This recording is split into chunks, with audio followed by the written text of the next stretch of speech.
इसहाक डार साहब, एक आम ख्याल ये है बहुत सारे लीगल एक्सपर्ट्स का कि वो जो पांच रुकनी बेंच का फैसला है साकिब निसार साहब का और अताब बंदयाल साहब का, वो आपके लिए मुश्किलात का सबब बनेगा, क्योंकि या तो सुप्रीम कोर्ट उसको खुद से बदल दे या आप आईनी तरमीम कर लें, उसके अलावा कोई रास्ता बचता नहीं है पीछे। मेरी गुजारिश ये है मलिक साहब कि बिल्कुल फैसला आ गया। बिल्कुल उन्होंने अपनी सवाबदीद पे डिस्क्रेशनरी पावर यूज़ करते हुए, क्योंकि इंटरप्रटेशन की पावर कह लें, उन्होंने ये कहा कि जी 60(1)(f जो है वो ट्रिगर कर दी लाइफ टाइम डिस्क्वालिफिकेशन। और वो एक पे नहीं की, वो मियाँ साहब के अलावा जहांगीर तरीन साहब पे भी की, और फिर इस तरह फैसल बॉडी या दूसरे लोग जो हैं वो बलूचिस्तान से कुछ लोग असहाब हैं उन पर भी की।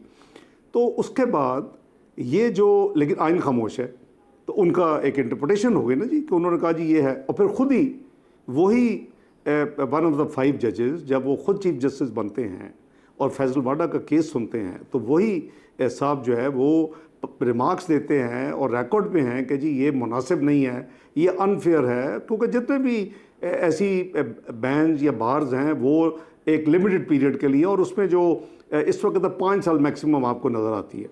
तो उसके हवाले से उन्होंने रिमार्क्स दिए, लेकिन ग्रे एरिया था, खामोश था, एक जजमेंट थी, रिमार्क्स बाद में आ गए, लेकिन पार्लियामेंट ने अपना कानून में तब्दीली कर दी। आपका सेक्शन 232 जो है उसमें लिख दिया कि जी 60(1)(f जो है ये सबऑर्डिनेट लेजिस्लेशन है, इसके लिए कोई आईनी तरमीम की ज़रूरत नहीं है। हाँ, अगर उसमें लाइफ टाइम लिखी होती, उसको 5 साल कन्वर्ट करना होता, तो फिर आईनी तरमीम की ज़रूरत थी। चूँकि वो खामोश है, वो 60(1)(f के आगे नहीं लिखा कि लाइफ टाइम होगी, तो वो खामोश है।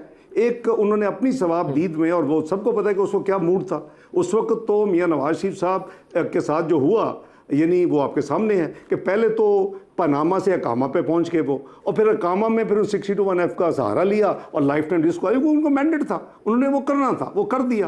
काश के कल जो डार है साहब 8 से 7 डार साहब जो सुप्रीम कोर्ट का जो फैसला है, डार साहब जो सुप्रीम कोर्ट का फैसला था नवाज शरीफ की डिस्क्वालिफिकेशन के हवाले से, मैं उससे मुतफिक नहीं हूँ। मेरे ख्याल में वो एक इस्टेब्लिशमेंट का हमारे जजेस के साथ सुप्रीम कोर्ट के एक गठजोड़ था, जिसके नतीजे में अकाउंट रिसीवेबल के ऊपर एक मुंतखब वज़ीर आज़म को घर भेजा गया। मैं वहाँ मुतफिक हूँ आपसे, लेकिन 5 रुकनी बेंच का फैसला आपके एक्ट ऑफ पार्लियामेंट जो है ना, इन दोनों के दरमियान में एक खिंचाव है।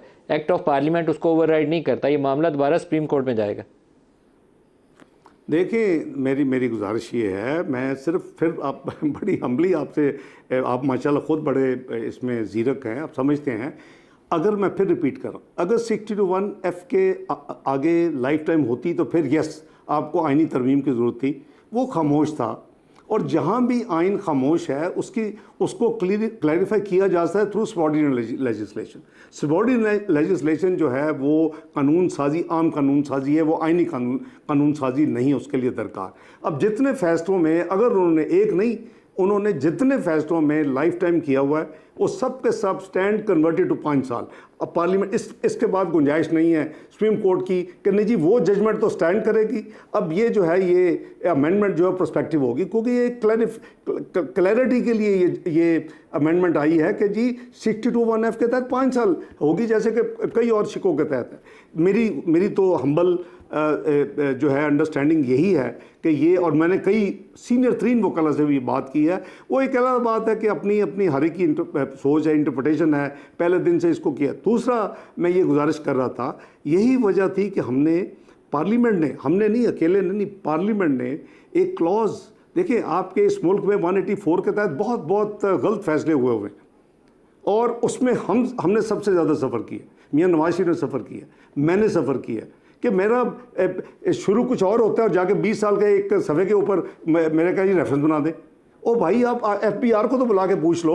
मैं इतना बड़ा प्लंदा जाके 40 साल के टैक्स रिटर्न सामने रखता हूँ, जैसे वो तो देखते हैं हमारे पास टाइम नहीं है, हमने तो फैसला सुनाना है। भाई ये कैसा इंसाफ है? आपको पता है कि 184(3) के तहत आपको अपील का राइट नहीं है। मैं तो समझता हूँ कि ये पार्लियामेंट की बालादस्ती मानी गई है कि ये जो प्रोसीजर जो एक्ट जो उसको रेटिफाई किया कि ठीक है ये पार्लियामेंट का हक है बनाना। एक तो मैं समझता हूँ कि अपना अदालत उज़्मा मुबारकबाद की मुस्तहिक है कि ये बहुत अच्छा फैसला है। दूसरा ये कि प्रोस्पेक्टिव राइट हमने फ्यूचर के लोगों को दे दिया कि अगर आप 184(3) में आप सफ़र करते हैं, लेकिन रेट्रोस्पेक्टिव नहीं माना उन्होंने डॉक्टर साहब, रेट्रोस्पेक्टिव वाला स्ट्राइक डाउन हो गया। मैं उधर आ रहा हूँ, मैं उधर मलक साहब मैं उधर आ रहा हूँ, आप तो आने नहीं देते ना। उनके लिए हमने इस पार्लियामेंट ने जो अभी ख़त्म हुई है 9 अगस्त को, इसने एक खिदमत कर दी है। चूँकि 184(3) नीचे कोई प्रोसेस नहीं, सीधा उठा सुप्रीम कोर्ट में उठाया जाता है, तो उसमें एक अपील का राइट दे दिया, उसको प्रोस्पेक्टिव मान लिया। 2 तीसरा जो आपने कहा वो इसलिए हमने किया था कि आज तक चूँकि जो पता नहीं कई सफर्स हैं, मैंने अपना आपको गिनामिया Nawaz Sharif would have been first candidate, मैं वहाँ जाता, मेरे घर के सामने 40 कनाल का पार्क है, एक छोटे से चैनल से चलाया जाता है प्लान करके कि जी एक कनाल 16 मरले और रोड वहाँ कंजेशन थी, LDA ने उसको एक्सपेंड किया। चूँकि मीडिया ट्रायल हो रहे थे, वो कर दिया जी कि मेरे घर में चली गई, वो मेरे घर में एक सूत्र नहीं गई, और वो एक 184 रात को वो चलता है, सुबह 184(3) पे नोटिस लेते हैं चीफ जस्टिस उस वक्त के, और उसके बाद वो फैसला होता है जी कि ये रोड तोड़ के डाल दें, इसकी कॉस्ट रिकवर कर ले। ये क्या तमाशा है? 40 साल का आज भी है वो, और उन चीफ जस्टिस को पता था कि 40 साल का है, वो मेरे घर में आते रहे, उनको पता है वो, लेकिन वो प्रेशर से बर्दाश्त नहीं कर सके उस वक्त की इस्टेब्लिशमेंट का। तो बात यह है कि ये इसलिए दिया था कि ऐसे जितने केस हैं, हमारा नहीं, जो भी आज तक 184(3) के फैसले हैं, 30 दिन का ये। लेकिन नवाज शरीफ ये जो रेट्रोस्पेक्टिव वाली ऑप्शन सुप्रीम कोर्ट ने स्ट्राइक डाउन की है, तो नवाज शरीफ की वो ऑप्शन जो है वो जाया हो गई है, जिसमें वो अपील कर सकते थे, अब वो ऑप्शन उनके हाथ में नहीं। अदरवाइज अगर सुप्रीम कोर्ट अब होल्ड करती तो अपील कर सकते। मैं 100 वर्ड मलक साहब, कोई बात नहीं है, हमें इतना छोटा दिल रखने की जरूरत नहीं है।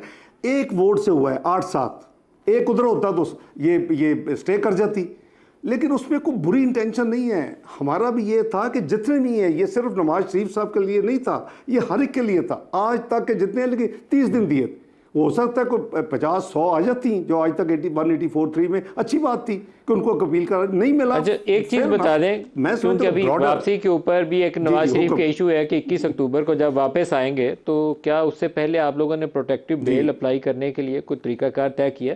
क्योंकि ये भी अनप्रेसिडेंटेड होगा अगर उन्हें प्रोटेक्टिव बेल मिलती है। क्या उसके लिए आप हाई कोर्ट में जा रहे हैं? जी बिल्कुल जा रहे हैं, और वो भी कर्टसी इमरान खान साहब और PTI गवर्नमेंट जो पंजाब में थी, उन अदालत का फैसला था कि मेडिकल सर्टिफिकेट्स और रिपोर्ट्स के ऊपर काबीना पंजाब की उनकी ज़मानत जो उन्होंने उनको बेल आउट किया था उसको एक्सटेंड करेगी, वो करेगी। उनको तमाम रिपोर्ट्स मेडिकल दी जाती रहीं और कोर्ट्स में भी जमा हैं, हाई कोर्ट में, लाहौर हाई कोर्ट में, लेकिन उन्होंने उनको रिलीफ नहीं दी। तो एक बड़ा बोनाफाइड केस है, और वो हम बिल्कुल प्रोटेक्टिव बेल लेंगे, और वो protective bail obviously high court से ही होगी, और उसके लिए जो हमारी वकला की टीम है वो उसकी तैयारी कर रही है, और इंशाल्लाह उसके ऊपर वो पाकिस्तान लैंड करेंगे। मैं इस्लामाबाद हाई कोर्ट में आप जा रहे हैं? देखें, इस ये लीगल टीम फैसला करेगी, मैं पब्लिकली अभी अनाउंस नहीं कर सकता, जब होगी तो आपको भी पता चल जाएगा अगले चंद दिनों में, जब वो जाएंगे, कमिंग वीक में जाएंगे इंशाल्लाह।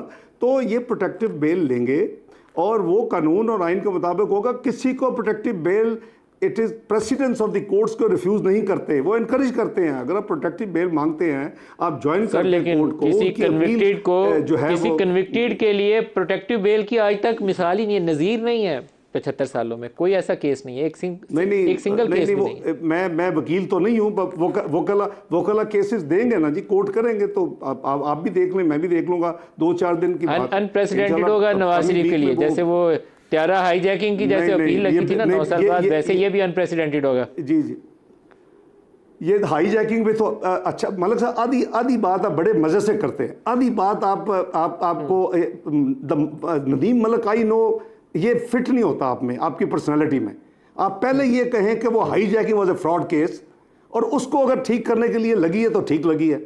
अब पनामा आपने खुद अपने इंट्रो में कहा कि वो गलत था, मैं उस फैसले के साथ नहीं करता, तो नहीं है तो फिर तो हर चीज़ करनी चाहिए उसको फैसिलिटेट कर, उसको गिराने के लिए, उसको ख़त्म करने के लिए। मैंने जैसे कहा कि जिस नदीम मलिक को मैं जानता हूँ पिछले 30 साल से, जो मिनिस्ट्री ऑफ फाइनेंस में 97-98 में रातों को 2-2 बजे अपनी टीम के साथ, हामिद मीर के साथ, एहतशाम के साथ खड़ा होता था, वो आधी बात आज कर रहा है, आधी नहीं कर रहा। अब आपकी अपनी बात में उसका जवाब है जो आप कह रहे हैं कि भाई अगर वो हाई तो है को दुनिया का हाईजैकर के इसके जमीन पे बैठ के हाईजैकिंग कर रहा है। नहीं सर, तो फिर अगर वो नहीं है तो फिर उसको तो गिरा देना चाहिए।